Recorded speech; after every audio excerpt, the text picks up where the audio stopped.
Welcome back, everybody. Whoa, can't show everyone at the same time. So good. Welcome back, everybody, to another episode of the Alternative Cycling Network, where we give you unsponsored, unfiltered hot takes on the bike industry. I'm Russ, one of your co-hosts for today, and we're joined by, I'm going to remove our special guest for a second to pretend he's not here. Bye, Zach. oh my God. We have a special guest. It was supposed to be a surprise reveal. Sorry. Not so special now. You know, it's still special. But I'm joined by my co-hosts. We've got Eric from SpinDat and Michael from Locked In. Before we get to our special guest, secret, not going to say who, let's do some super quick channel updates. Eric, what's been going on SpinDat? Crashed my mountain bike, shoulders messed up. I'm okay though. Took that mountain bike apart. And then this morning I uploaded a video where I cut a brake bridge out of a bike, mostly just to see, yes, definitely wanted more tire clearance, and I knew that it would be okay. But I also knew that there'd be some really mad comments, and there was, and it was so funny. When are we gonna get the folding chair to bring it in, like, but taller, like, higher? No, that's what I want to see. We'll do that to something else I can actually weld. Nice. Okay. Not the material for that. So, Michael, what's been going on Locked In? So since the last video, I don't know if this was live or not at that time. I feel like Eric. So I did a review for a $1,500 $1,500 lumen $60 front light and rear light combo package. For Olight, they're apparently a big hunting and camping light manufacturer, and they did a cycling light for the first time. It's actually pretty awesome. Did a video this week of how to do one chain with two massively different gear ranges. So I did a single chain for a 32 to a 950 cassette gravel gear set and a 40 to 942 gravel gear set, and explained how to do that math so you can do it for yourself. So if you're changing your gravel bike into a pseudo road bike, it makes it super easy. And then today I did launch my Poseidon Redwood first impressions ride video, so I could take some comments from the community. If you haven't seen that, please go watch it. Those are the reason I do that video, is so that I can hopefully answer more questions in the full review. I have hopefully coming out soon. And then tomorrow I have a vlog for my DIY Duro video that I did do recently. Cool. So let's see, on Path Less Pedal, what happened today? Today I launched a video talking about my Rivendell. I had originally set it up with Bosco bars, but I swapped it out to drop bars, so talking about the difference of that. Also reviewed the State Bicycle All-Road $799 4130 Chromoly Adventure gravel bike. So if you missed that, kind of delving into more kind of affordable, budget-friendly options on the channel. Okay, so that's channel updates. I'm glad we breezed through that. We're gonna, before we get to our special guest, let's do some kind of wonky industry stuff, see what has been going on in the bike industry this week. One of the big ones is this drop by Liv. They're doing a women's specific gravel adventure bike line. Not sure of how to pronounce it, Devote or Devotee. I think Devotee is... Devotee sounds way better. Yeah. It's like Diverge or Diverge, you know? Yeah. I go Diverge all the time. No, I think it's the fancier. And for anyone who doesn't know, Liv is the kind of female division of Giant. So all of their bikes are completely unique geometries. They're not just shrink it and pink it. Right. So they do a plethora of changes from the Giant Revolt, which is just loosely based off of. I used to work at a Giant dealer, so I got to hear the whole ethos. It's really actually very interesting. Yeah. But that is something that is very much supportive of female cyclists, to where they change essentially all aspects of the bike to be as comfortable and efficient as possible. Yeah. But really cool builds, really smart builds on this. Yeah. Some really high-end ones, carbon wheels, ETAP axis. Double GRX. Yeah. It's a begging. Oh, I was going to say, it's a begging for a dropper post with this much showing, and one of the builds does have one. So if you're a lady, you can get rad. Get rad. All right. So our next bit of industry news is Niner's new drop, and this is Bicycle Pube's. The Bicycle Pube's take on it. Oh man, that was good. Pretty- I didn't even pretty see close. this. Oh, Pretty oh, close wrong resemblance. tab. Oh man, It's close. It's close. Oh, It's not man. bad. So gravel e-bikes, a thing. Not only has Niner brought us the MCR, the full suspension gravel thing, but now there's this guy. What do you guys think? It's another terrible down-tubed e-bike. I just don't get the kink. I don't get the kink. Right. I would rather just like fill it if you're Okay. going to do that, which I get for whatever reason. But It's pretty wide. Look at that. That's yeah, gotta no, be- it is. Yeah, it's a huge battery. Yeah. That's like at least like 3.5, 4 inches across. I'm surprised. It just looks like someone like ran it into a curb as hard as possible and just buckled the down tube. Right. Pre-dented. Yeah. Yeah, I bet you the next step is to combine this with the MCR. We're going to see a full suspension gravel e-bike too. It's like a logical step. I would say you're right. Yeah. And then they'll just be like, and then we did one with flat bars and we call it cross mountain. Cross mountain. Cross Like, mountain. Oh, there you go. Cross They'd be Mountain. like- You've heard they'd it be here, like folks. really- Cross Mountain. Cross they'll Mountain. be 2021. really Cross close to Mountain. being Yeah. like- Yeah, We can't call it a cross country bike. that's true. Yeah. Taken. Cross Mountain. Oh my God, that's But great. one more look at that pubes drawing. So funny. And, the Focus is still a better looking e-bike. Yeah. And lastly, someone sent us this via direct message on Instagram. I think this one was for you, Eric. I thought you'd like that. Oh, is that an adjustable? Oh my Lord. Oh wow. That's just asking to slip off. It's a mountain bike too, man. That is just. That's so funny. I don't know when you would use this. I mean, Eric. Oh, I guess if you were like so unsure about any decision you ever want to make in life, this would be a good spot to be uncertain at all times. Right. No, I mean I have a. It almost I have seems a- like a fit tool, like to Yeah, see. Yeah. I have true. I have a fit stem like this that I can adjust. I can adjust like positive 17 and negative 17, and like from like 50 millimeters to 140. Right. But this is like fixed and like just like it looks like something you're supposed to ride on, but woo, man, I'd be scared of that. Yeah. Damn. So this I is wouldn't be afraid of it because it's probably pretty proven that nothing's bad is going to happen. But like, Okay, well, 3F. What is that? It's awful. Squelch? Three no. holy frigs. This is ugly. Yeah. Please send one of these to Eric so he can just bomb it down when he doesn't remember to tighten the bolt that clamps the mechanism to the slider. So I mean, I see the bolts for the handlebar. I mean, there's got to be like a big honking bolt on the other side of this thing that we're not seeing. Non-drive, yeah. To prevent death. And it's even uglier on the other side. So they took a picture of this side. It's a 10 mil Allen bolt. You got to torque down to 75 Newton meters. Like crank it. Yeah. So basically, they'll sell lots of these for sure. Yeah, definitely. Yeah, some bike fitters missing a part on their Yes. basically. All right, so enough of the business. Today we're going to be talking with one of my personal favorite bike YouTubers. We all make bike YouTube content. Do you guys subscribe to many bike YouTubers, or do you try to stay away from that genre? I actually don't watch a lot of cycling YouTube stuff. It's kind of comforting to hear when you say that you don't either, because I'm like, geez, should I?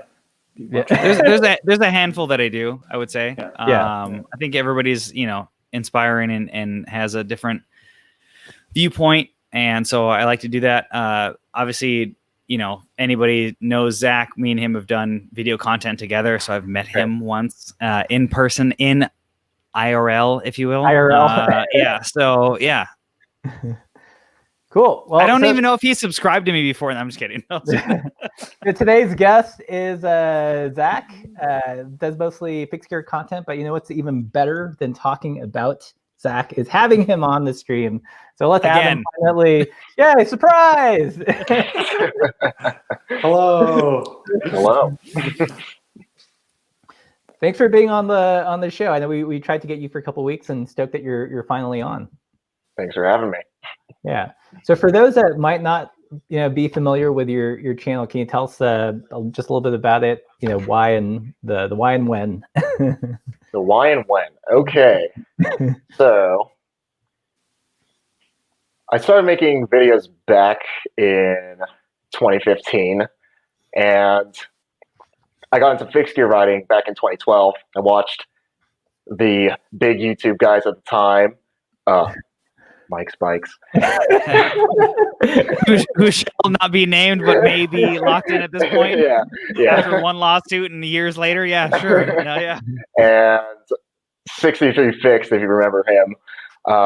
But yeah. Oh man, in 2015, both you guys are taking breaks, and so I just wanted to start making fixed gear videos, the ones that I liked watching. So I took a lot of inspiration from those two channels, and just ended up liking making videos so much that here I am 5 years later, and it's my job now, which is pretty cool. Yeah. Cool. At what point, like on your YouTube journey, were you like, you're in it to win it, you can actually do this full time? I was able to go full time almost like 2.5 years ago, and it was right when I graduated from university, if I'm to date myself. And I realized that, I realized that I didn't want to have a real job, and I really liked entrepreneurship and working for myself and the excitement and uncertainty that comes inherently with this job.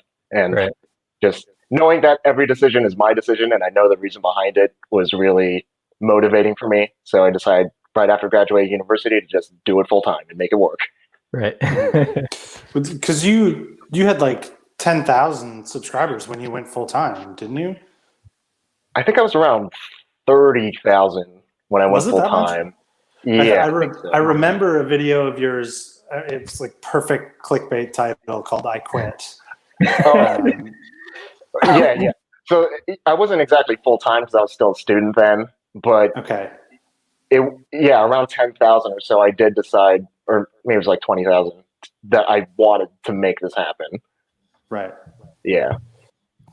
And I remember that, and that was like okay, Zach did it at that point, like not knowing anything about his financial situation whatsoever.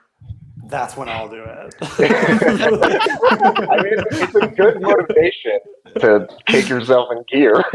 Yeah. Yeah, I think one of the first videos I stumbled upon yours was your super long-term review of the Brooks.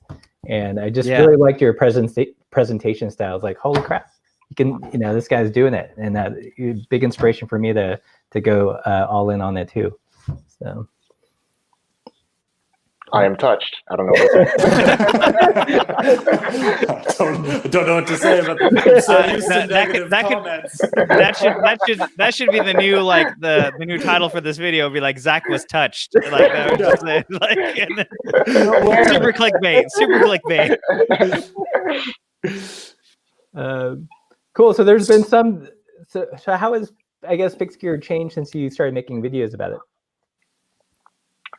The thing about fixed gear, it doesn't change much since fixed gear riders are huge retro grouches, and we like things that are proven over 100+ years, and we tend to be skeptical of innovations. But as far as the scene goes, I'm surprised at how healthy the scene is. There's constantly new people that are getting into fixed gear riding, because back when it was popular, everyone was saying that it was just a fad and that it's going to die out. And while that's certainly true to an extent, it didn't completely die out. There's still those core riders that are die hard into fixed gear, and it's awesome. Right. Mhm. I saw that. Yeah. Yeah, you almost just saw the people who got into it with like the really cheap, bad back fixed gears. A video of yours that did very, very well, who may have stuck with it and like graduated to the next level up, because like it's pretty rare that like when I look at like the fixed gear or like fixie hashtag on Instagram, you don't see as many trash bikes anymore. Like you don't see people with like the deep colored wheels and like the cookie cutter frame sets as much. Like most of the stuff is like pretty proper like track equipment or like designed specifically for on-road fixed gear riding. Like a lot of people learned, they're like, okay, there's like, like there was just better stuff built for people to ride and be able to obtain. I think the hype is just finally over. And so now like who's left is either still the diehards like Zach's talking about. Trust me, I was right there. And it keeps the culture like what it was prior. Me and Zach talked about that with our video. It's just like, Zach, like, we both like basically started roughly the same amount of time. It's just like that underground, like you saw another like fixed gear rider, like riding across the street, like, quarter mile away. And you're like, sup, dude? Like, you knew this, like, oh yeah. Kinship. Yeah. Like this weird thing, like nobody knows what you're on. Everyone's gonna be like, where are your brakes? And everyone's gonna be like, the hell are you doing on a bicycle with no brakes on? Like that was like the coolest part. And then you meet with these little cliques, everybody in their cut off jean shorts, and you all be like ripping through the city doing stupid hills and miles at 10:30 at night, and that was the culture. That was a cool thing. I think now since we've surpassed the Walmart thrusters of the time, now whoever's kind of stuck with it because it's died out a little bit at that end, it's kind of, I don't think it's resurgence, but I think it's kind of maintaining the core culture again. Mm-hmm. Cool. So I had one question, like, do you ever get tired of just doing content on fixed gear stuff? Is there like a part of you that's like, what if I had 2 gears on my bike? What about a 3-speed? Weird. That's weird. I would say that viewers more so get tired of fixed gear content than I do, because like people constantly ask me, are you ever going to do mountain bikes or road bikes or gravel? And the thing is, I just love fixed gear so much. It's the most fun that I've ever had on a bike, and I still really love riding fixed.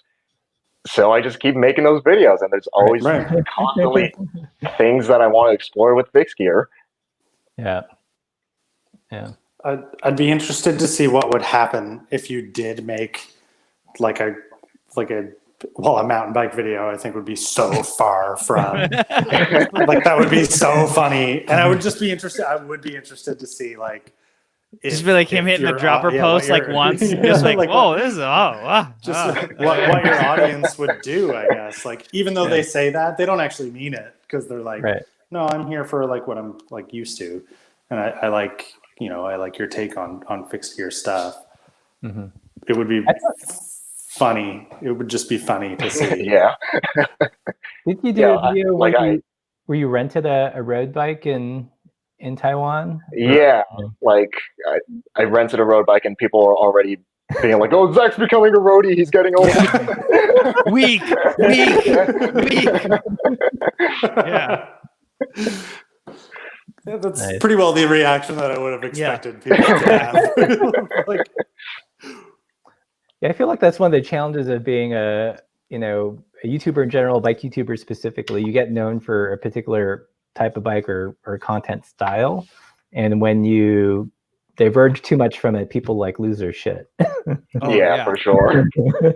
Yeah, I did a video, and that's I mean, I don't know if the timeline lines up precisely, but with Zach, like I did one was like why I don't ride fixed gear anymore, because that was half of my comments for a long time, and I had to tell them like I tore a ligament in my leg, I cannot ride brakeless anymore because like it hurts like you wouldn't believe. After like 2 skids, I'm like, nope, done. Uber me home. Like that's it. Like so, it was just like I had to make a video about it because I kept getting comments like, "When are you gonna do fixed gear stuff anymore?" Like I was like, "No, dude, I broke myself doing this for so long, and I can't do it no more." And then apparently, without knowing, pass the torch. So his ligaments are still all intact, so it's fine. Like, He's still young.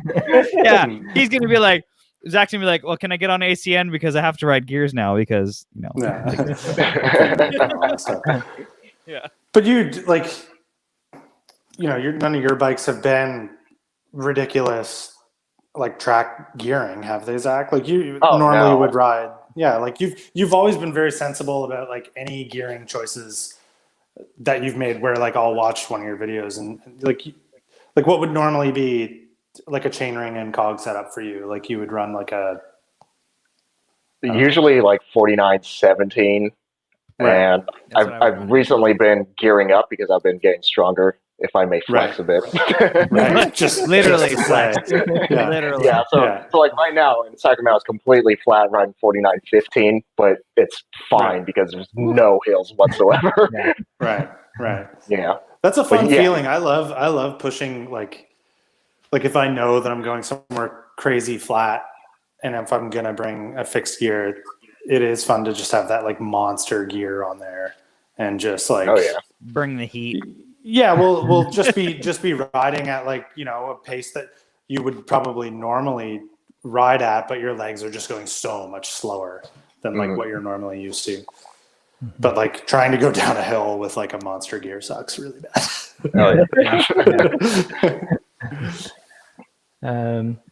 Cool. Well, you guys in the YouTube chat, if you have any questions for Zach, be sure to ask, and I will pop up on the screen. But Russ, you should talk about your fixed gear legend history. I'm kind of embarrassed to show it now because you guys were talking shit about no, please pull up your Flickr. I swear to God, pull up your Flickr. Everybody be ready for Russ like mid whip skid with his camera, taking a picture. Well, oh yeah, there it is. So this was, I don't know, when is this? 07, April 20. Hell yeah. So I graduated high school. Surly Steamroller. Yeah, buddy. I had a Cranks? Yeah, I had a photography business at the time. I was like, you know what? These rims would be perfect to put my website address on. So I used to have russriga.com. The hustle's real. Right. That's why he needed the deep knees, because it was just he needed the web address on there. He didn't care about anything else. For real. Oh, that's amazing. And then you got the spoke cards. I was running at least a front brake. Brooks, Caredice, even back then. Wait, can we enhance the spoke card? What was on it? This is a blurry picture of me doing a track stand. Ooh, nice. You've seen it here first, folks. That's art. That's funny. That's how my photos still turn out today. Ooh, look at that. Yeah, branding. Oh, and he ran no brakes because he would ruin his logo on those rims.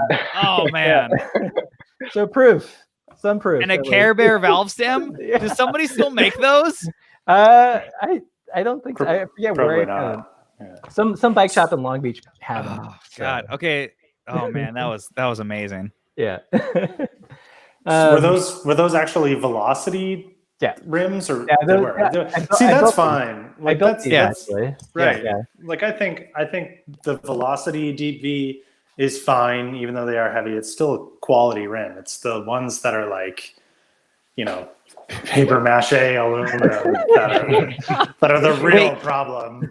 Can we do a live Zach Fixie points with Russ's old build? Because I feel like that's I've seen like a couple of comments sprinkled in here. I think the people want it, Russ. I'm gonna have 0 points. So you need to pull it up, and then Zach, you can question whatever parts are on there. I'm assuming Russ hopefully remembers most of them. Sure. I remember very few of them. Let's see. All right. There it is. I'm disappointed to say it, but I actually kind of like it. because you have to keep in mind, this is 2007. Yeah, I when- agree. This is before fixed gears were even cool. So Russ is the biggest hipster out of all of us. Yeah, that's right. And I see that he is running a front brake because Right. he didn't want to be a huge sellout by having his web address on both of his rims. But the fact that it's a Surly steamroller and running skinny tires is a huge missed opportunity and a big indication of where cycling was at the time. And I guess like you have to become a better mechanic somehow and fix a lot of flats. So, but overall, it's a pretty solid build. I personally would be embarrassed to be seen riding it, but I'll give it a solid 64 fixie points. All right, Very nice. Russ. What is on the seat post, Russ? That's what I want to know. Like the Oh, big that's a box. that's a quick release for Caredice bag. So even back then, I was Oh, riding man. saddlebags Okay. and stuff. And So, did your handlebar tape match your front rim? yeah, all the orange matched. Oh, And- okay, Zach. That's got to be like 65 points. Just and the Care for Bear. And the Care Bear match. So there's Well, the Care Bear, 65 and a half. I would give minus for the Care Bear.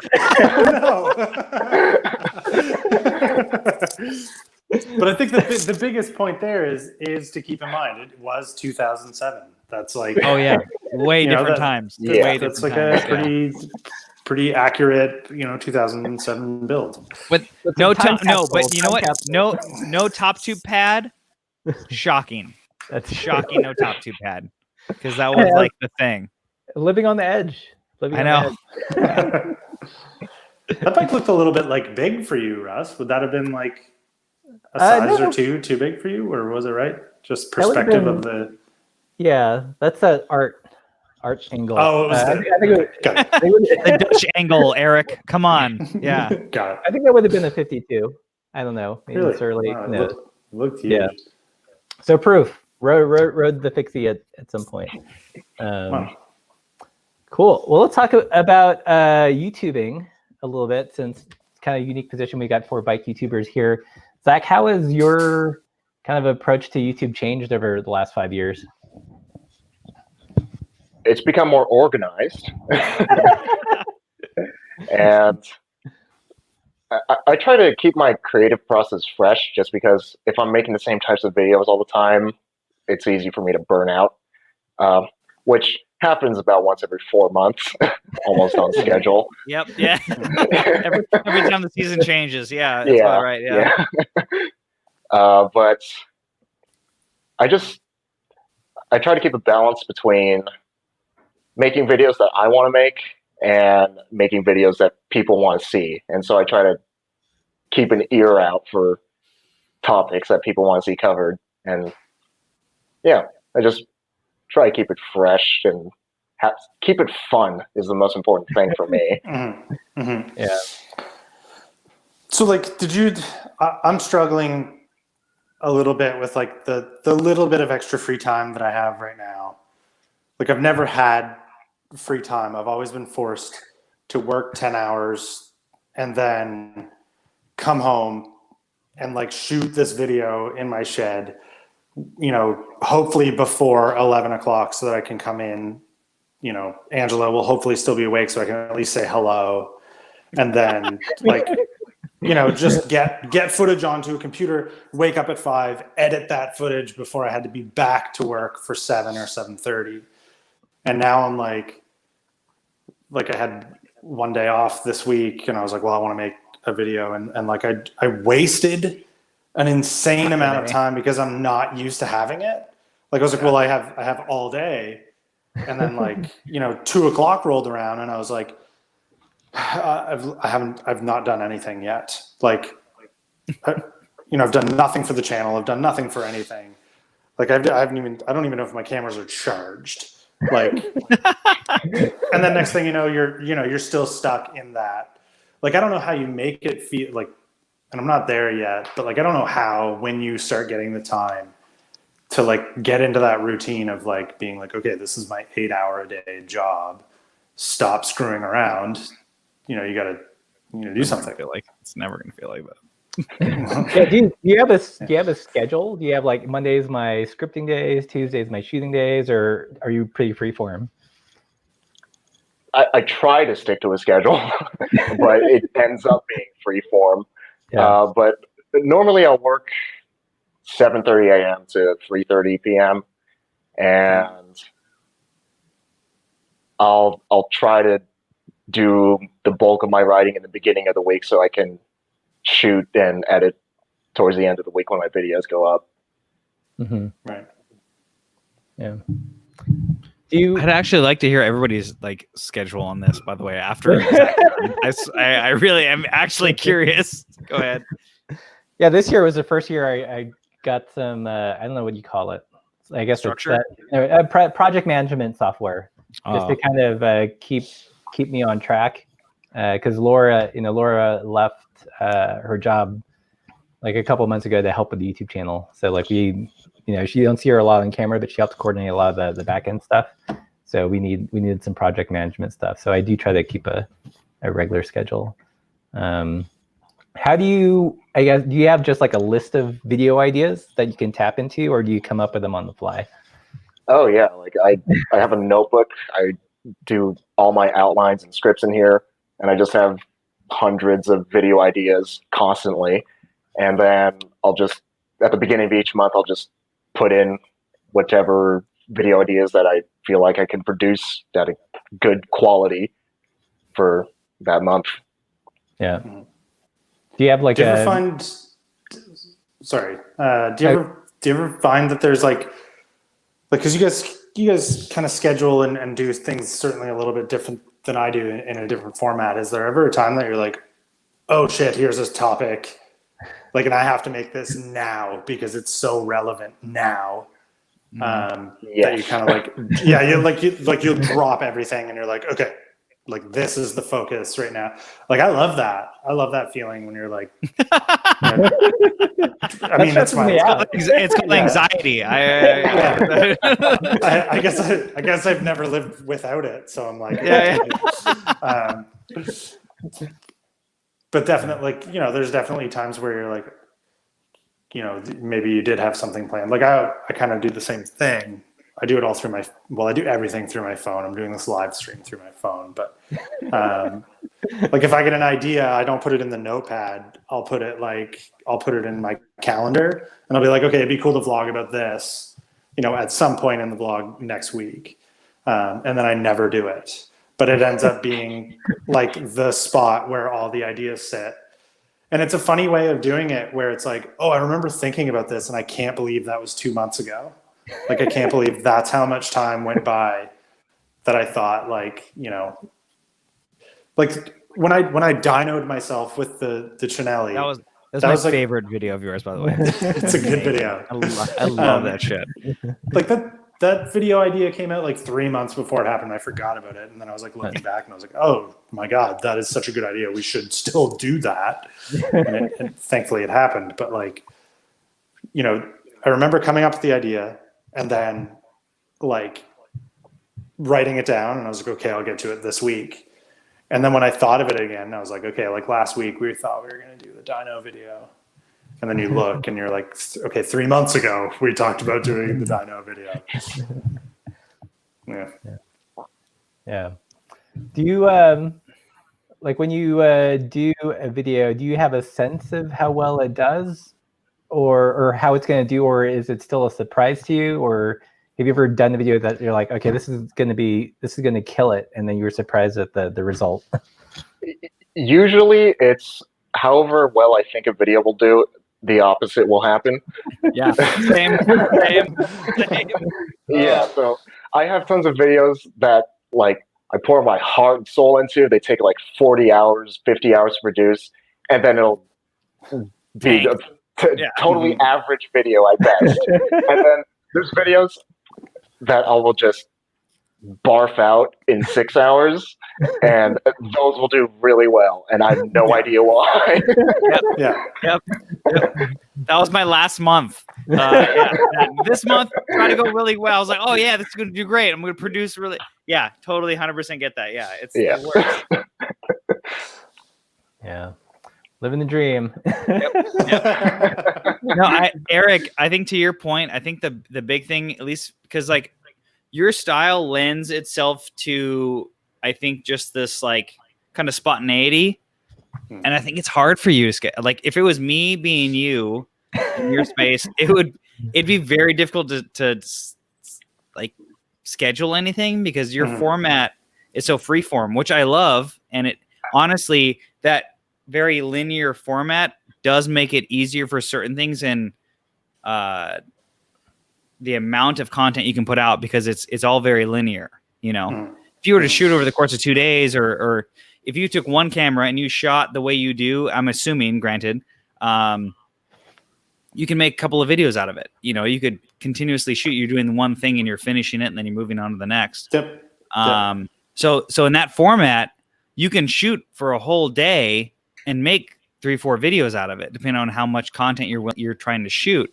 Yes. So there's a beauty in that, and there's a simplicity in that. And like Zach mentioned, for me, I had a video, you know, some of my ride videos, I'll go out and ride and just like film stuff while I'm riding, which I only do that when I'm by myself. If I'm with people, like I don't do that. Feels awkward. So, like, yeah, it's really weird. So like I'll go do that, and I'm like, I'm going down the river trail with hundreds of people passing me with a GoPro in my mouth, just like, yeah, get a POV shot of this bike.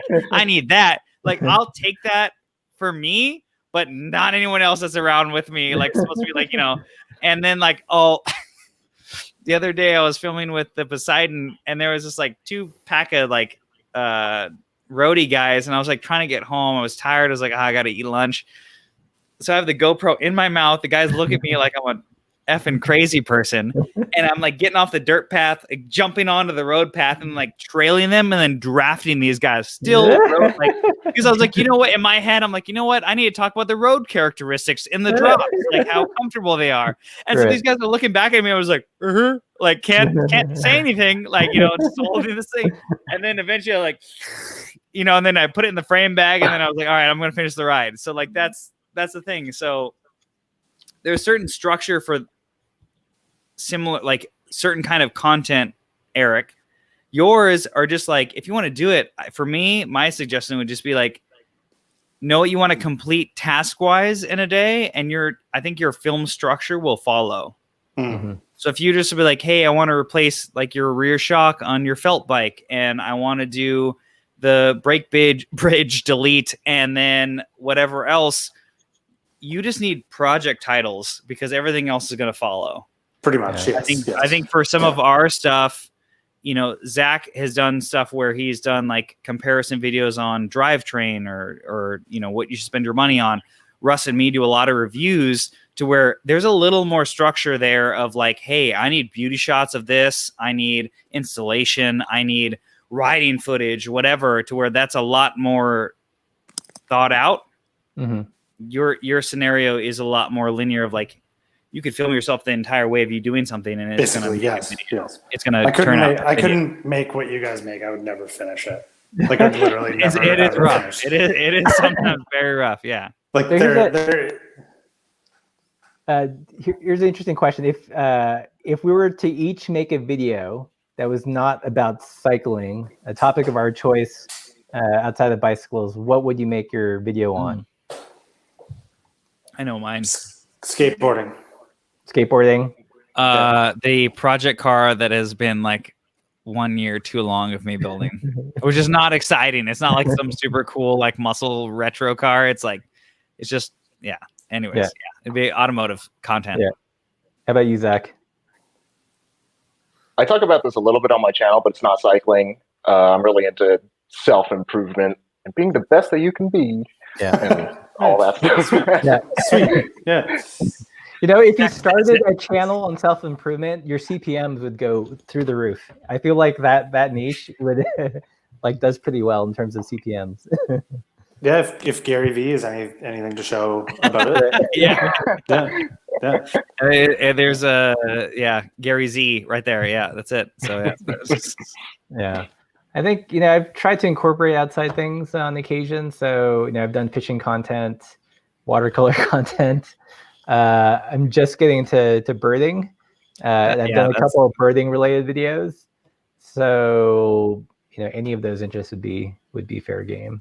And those videos do the worst. Yeah. People are like, no, Russ, I completely like, I just for background that probably nobody knows, Russ, I have like a fine arts background. okay.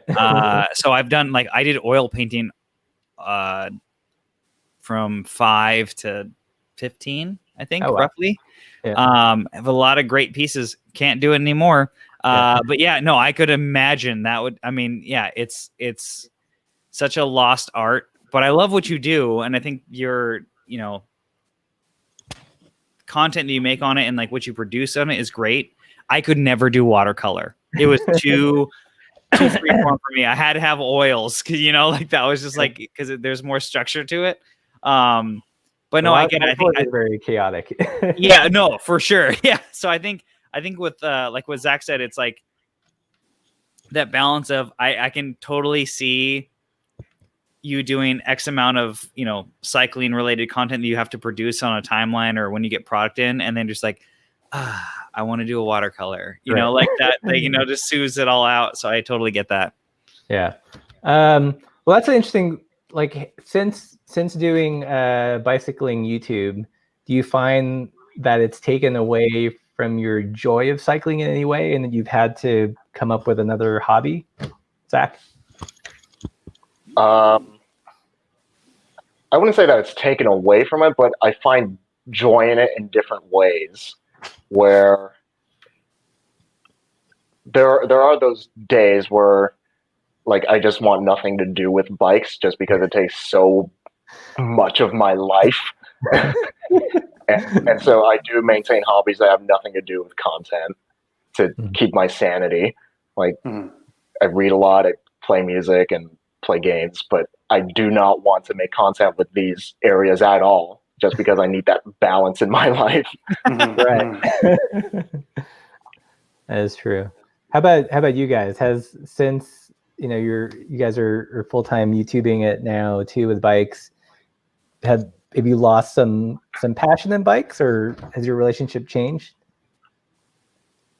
I think mine has, in different capacities. I think, for one, when I go out and ride, if it is by myself, granted, there's a few caveats. So one, if it's by myself, I'm typically going to go ride for content.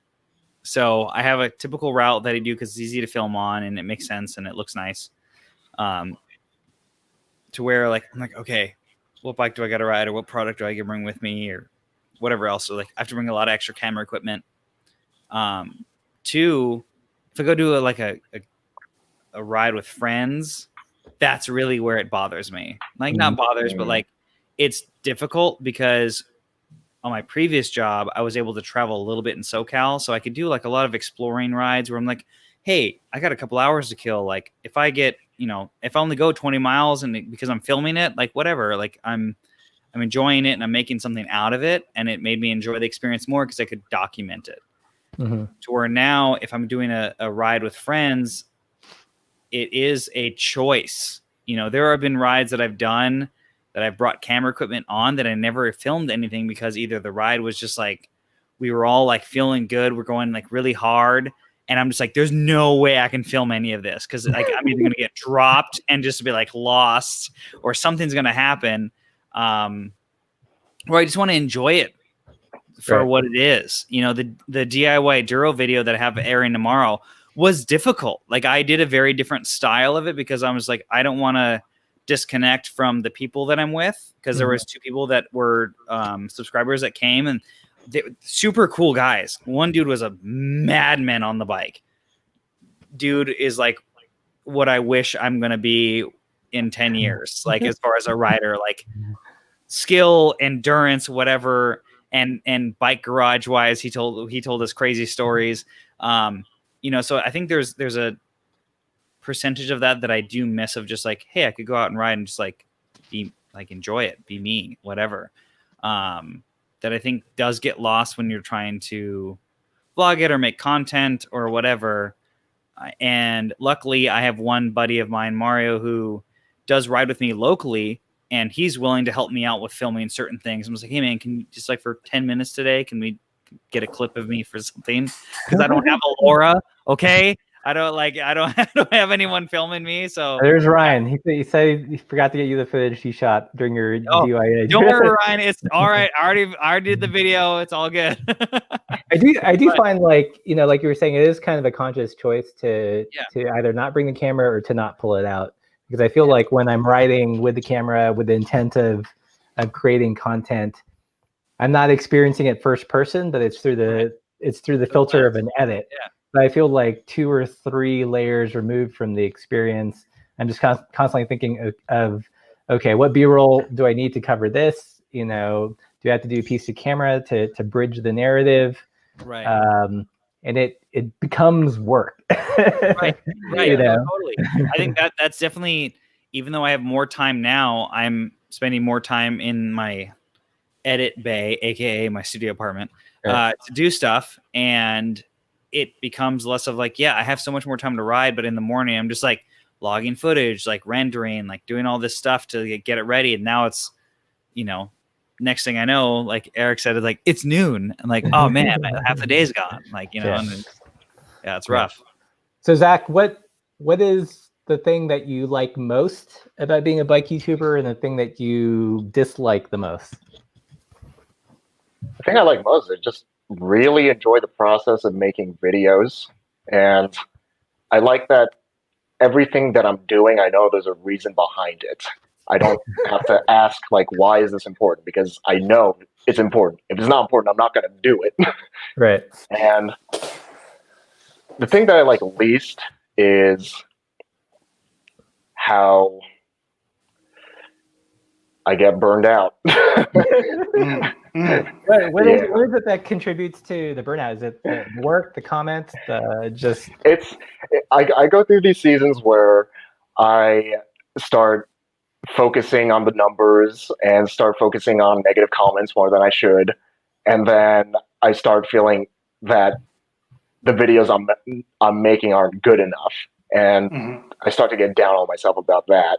And another thing is when I'm just making videos that I'm not necessarily having fun making, but I'm doing it because I'm obsessed with the numbers, because I think it'll do well.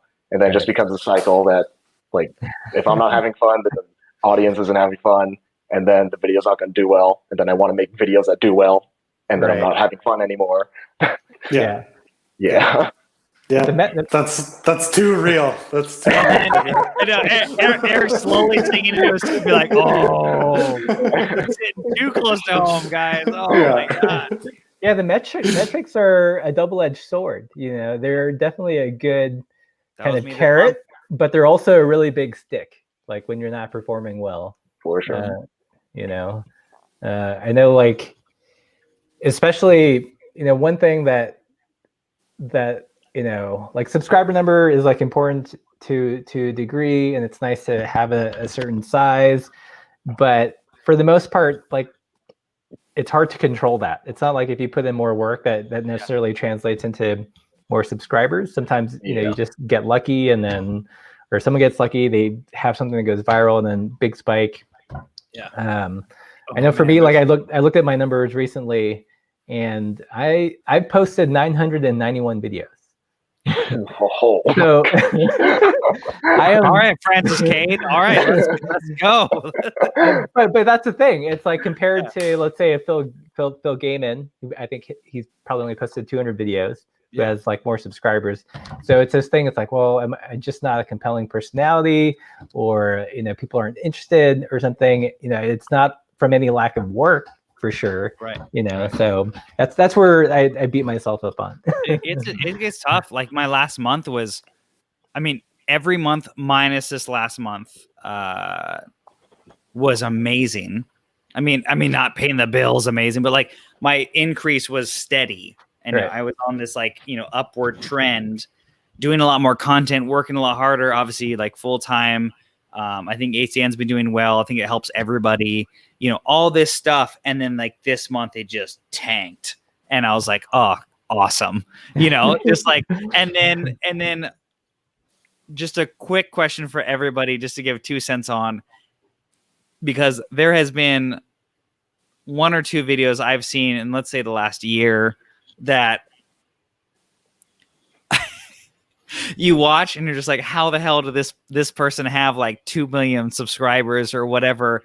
And it's like their like 5th video or whatever. So like that kind of stuff, that's what puts me in Zach's hole that he's in. I'm like, I've done it so much. Like I enjoy the creative process like he does. Like I have already like X amount of videos ready to go. Like I'm excited to make them. But then I'll see somebody who like does like a van life video and then in 2 days has like 1 million subs and they're getting like, they're quitting their job and they're going to like GQ magazine and all this stuff. And I'm just sitting here like, they're sponsored by Squarespace. I just want to pay rent. Like, come on. Like, come on, guys. Like, I'm doing 50 hours of content and they're just in one, like, you know, their iPhone selfie cam, you know, the whole time. And it's like, ugh. And it's, you know, so I think that's where I get, you know, discouraged in those two aspects. I'd love to hear you guys of like watching other content either in our industry or outside of just honestly, I think that's why I don't watch lots of bicycling YouTube channels. Okay. Because like I just feel, you know, there's not a ton of super successful ones, but yes. I mean, you know, but it's like I don't want to, you know, have that sadness from comparison, especially in something that I love, I guess. I mean, I watch Zach stuff because it's fixed gear. I'm not interested in fixed gear. For some reason, it doesn't bother me to watch that. But there are other, but other YouTubers like, you know, just it's like when it's too close to the same niche, and you know, you see what they're doing, and it's I don't know. So, but I'll watch a watercolor channel that has, you know, 250,000 subscribers and be totally stoked on them. So. You'd be like, it's so cool. You're doing so well. Yeah. But Russ, that doesn't also like deter you because like you do a watercolor video that you think is like similar quality and they have 1 million views and you have like 1,000. Like that doesn't. That doesn't bother me. Like I don't have like for the outside interest. Like I don't have any like emotional skin in the game. It's just like with the biking stuff. So, okay, that makes sense. I don't know if it's the same for you guys. Like, do you guys like watch other cycling channels religiously to see what's going on? I can honestly only say that there's probably only one that I really watch. Old Shovel. Mm-hmm. Because I find the things I tinker with and he tinkers with are very, very similar. And I'm always like, and he does it. I'm almost like an off-brand version of the work he does. The Kirkland of you know, that like, but he does some cool stuff, man. Like re-anodizing a set of Cane Creek cranks, like cool. Stuff like that. That's wild. Like I remember, like there are things that like, and I like watching his stuff, and I like seeing his videos that do super well because he is doing similar things to me, and the things he's not afraid to take on to try in a video are kind of it's somewhat inspiring. The videos that do bother me are ones where like mine are titled the same way and they don't have the same sort of views. But at the same time, I'm like, you know, maybe the algorithm just likes the fact that he has so many other videos that did so well, that like it got recommended more and gained more, you know, click through via impressions or whatever. But I'll definitely like look at his content and be like, all right, I'm gonna copy that. I was gonna say, like, Eric, you have like you have like the Francis Cade like video titles. Like yes, I do. You're like, yeah, I cut this off. It doesn't matter. Like, oh, broke this, totally fine. Yeah. You know, like, yeah, it's but like there it is. Yeah. Sexy thumbnails, yeah, exactly. Like that. I think it's super funny how we all are, I think, low key influenced by others in any capacity, you know. I think in any other industry, even, you know, that's why I like watching others, you know, other styles of YouTube videos, because it's a different aspect of something else, but it's still presenting a story or a product or whatever that I think helps refine and kind of, improve in a way of the stuff that I try to put out. Yeah. How about you, Zach? Do you watch any other cycling YouTubers religiously? I very rarely watch cycling videos. I usually only watch when I'm researching for a video, and so I can say things that haven't been covered already. Other than that, I try to stay away because that comparison always kicks in and I start feeling down on myself. Yeah. Yeah, like Zach just resubscribed to all of us. Like, yes, it's fine. Oh. Yeah, usually like I like watching YouTubers from other industries because it doesn't have a bike in it, I'm able to critique the video and look at the video from a different level. Like there's no like emotional investment, emotional comparison, but just in pure terms of storytelling and how the video is laid out, it's easier to dissect and then bring that into cycling. And also to some extent, I feel like there's a certain ring of cycling YouTubers that do too similar of a style, and it's kind of like a circle jerk, and I don't want to be influenced by well, I mean, but it's like you see one person do one thing and then another person does another thing. So I really try not to watch within the genre, just so I don't get, somehow subconsciously, I don't know, like I copy it for some reason without even knowing I'm copying it. So yeah, that's just me. Let's see.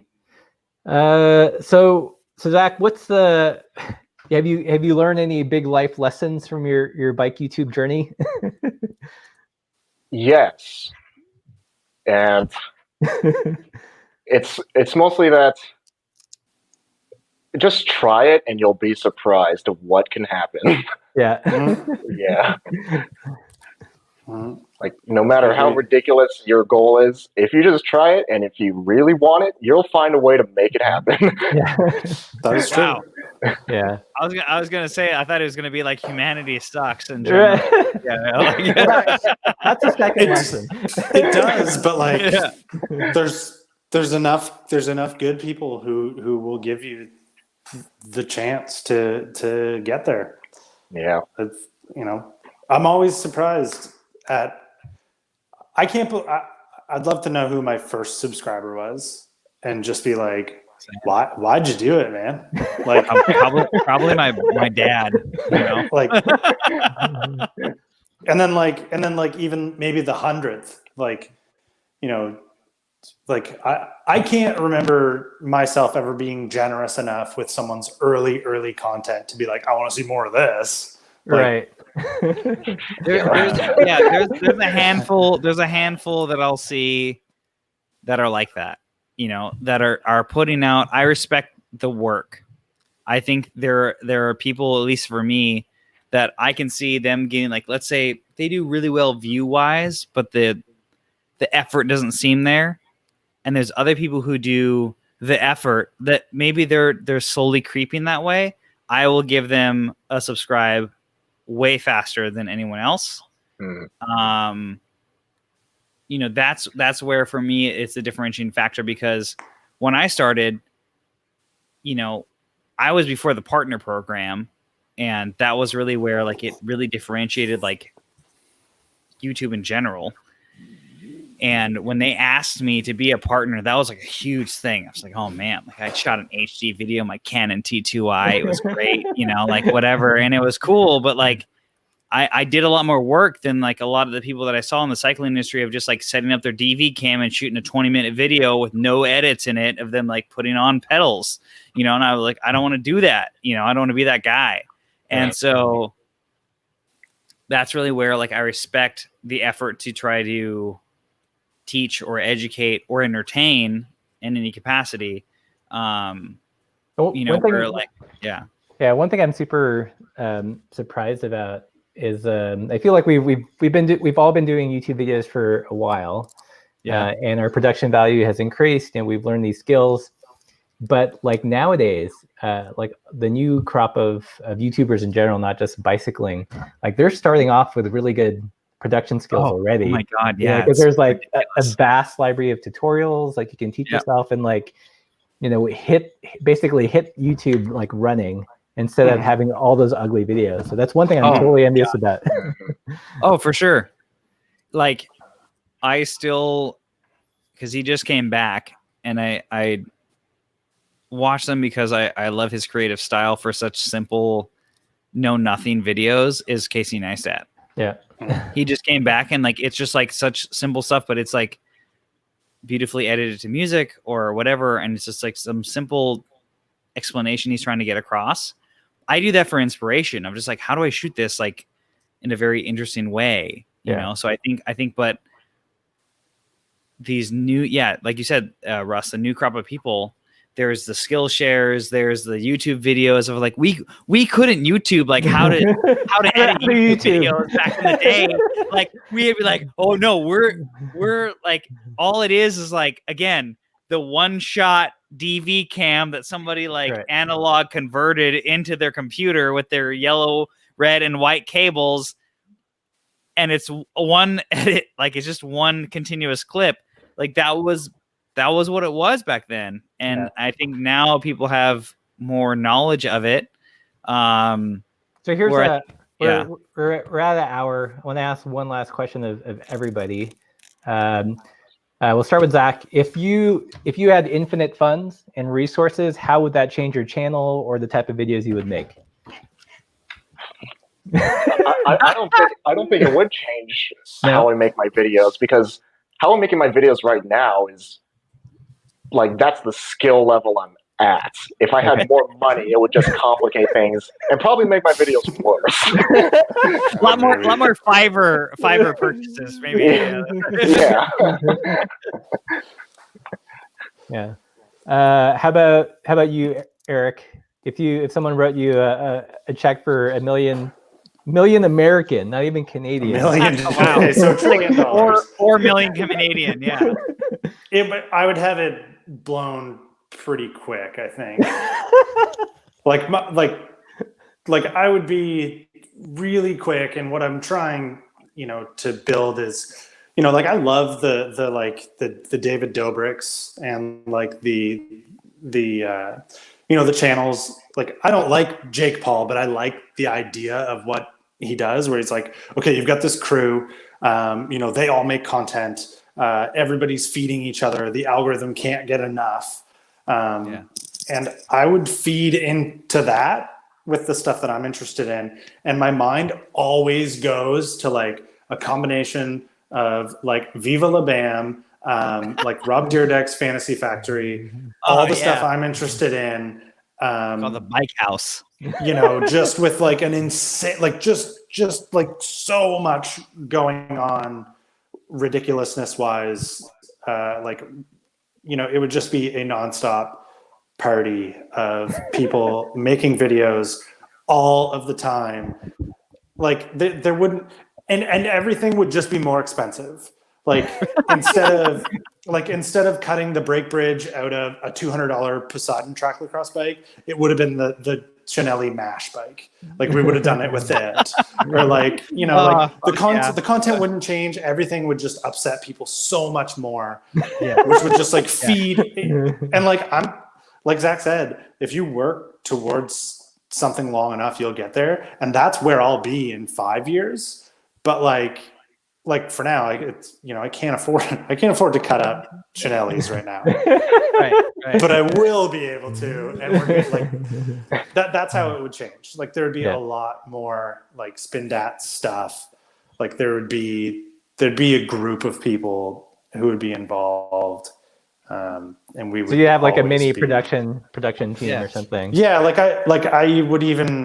I'd even give up holding the camera, but I would never, ever want to give up being the center of attention, because that would kill me. How about you, Mike? Very, very similar. There's a few differentiating factors to Eric's. Mine would be called the wattage cottage. And so that would be, it'd be very similar. Like I would want to surround myself with friends of mine and people that would create stuff, and also the people who just help, just for, the people who have helped me, like I try to give them product when I can. If I have spare of stuff, tires, whatever it is, like I try to give all that out because as a thank you, but I'd want to be able to create content all the time, everywhere I go. And it'd be a machine to where that factor of me feeling like, oh, it's so much work. It's like, no, like today it's, Mondays I'm filming a vlog of whatever and a product review. And then Tuesdays it's like, oh, I'm writing with my buddies, but I'm not having to film anything. So it takes that kind of, thing off of me, and I think that's really where it could grow. And I think that if you look at anything that ACN versus like GCN is doing, GCN is like, they have so many hosts now because, I mean, this could be my own perspective, but like they're going to get burnt out eventually too. Like they're all, and also doing so many different things, they have to have their own little like teams with every single person. If I could create the wattage cottage, right, and all of us would be there, we would be just like spitting out stuff all day. Zach would be like, all right, I'm going to all teach you how to skid 150 yards down this like water slide into this jump. And then Eric would be like telling us how to do like a tail whip into a backflip. I'd be like, all right, let's do it. Like we got nothing else to do today. Like, let's go. And we'd all have really good insurance. So. Oh, hell yeah. Yeah. The wattage cottage, like $1.5 million like insurance coverage. Eric, in American money, in Canadian conversion, that's like 5 million. So yeah, so something like be that. Fine. Yeah. Or we just moved to Canada because the insurance is so good. Oh, right. Save a lot of money. Either way, you can go somewhere. But this would work. Yeah. All right, Russ. Besides putting more logos on your deep V's, right, what would you do with your $1 million? Kind of a similar vein. Like one of the first things I want to do when we have enough resources is hire an editor and also some kind of PA assistant, because I spend an inordinate amount of time unboxing and building bikes and reboxing them and doing all like that kind of logistical stuff. Yeah. And that takes away from actually writing and filming and I think for me the kind of the bottleneck is the editing. Like I'd much rather just like stand in the camera, do the thing, and then hand it off to someone and have them edit it, and I can just be free to make the video ideas and stuff. But also, one of my big goals for the channel is to come out with like a bike product of some sort. Instead of just reviewing a product, actually like add something to the industry. I don't know what it would be. I don't want to just kind of rebrand something. Like I'd like it to be unique and actually add value. So I don't know what it is yet. But at some point, take all the knowledge of playing with different things and creating something actually new and different. So sure. Cool. Well, I think we're at the ending point here. Thanks everyone for watching. Thank you, Zach, for joining. Any last words before we log off the live stream here? I must say this was surprisingly therapeutic for me. Nice. And I'd love to be on again if you have something you want to talk about. Yeah, absolutely. Thumbnail. Zach was touched. I was like, Zach was touched. Yeah, I saw Russ. I saw your spider socks or whatever retitle for your defeat. So Zach was touched. It'll be a great retitle for this. Yeah, that's such a new thing I've learned about YouTube live stream. So when we end the stream, it processes this video, but you can go and edit a little snippet and do save as new, so you can do like highlights from a live stream or a particular video. So that's what I'm going to do from Zach was touched. Yeah, Zach was touched. Or I think Zach rates Russ's fix. Oh yeah, Russ gets fixie points. Yeah, or Russ loses fixie points. Right. That's Care Bear. Yeah. Nice. All right. Well, thank you everyone for joining us tonight. Join us next week. I think I don't know if we have a topic yet. But I think by then we all would have ridden the Poseidon bike, so we might nerd out on that. Yeah. In the review. Sure. Yeah, we can. Yeah. And thank you, Zach. Once again, big pleasure. Fan of your channel. Big inspiration. So good to have you finally on. And as always, everyone, good night and keep bikes weird. I think that's what the tag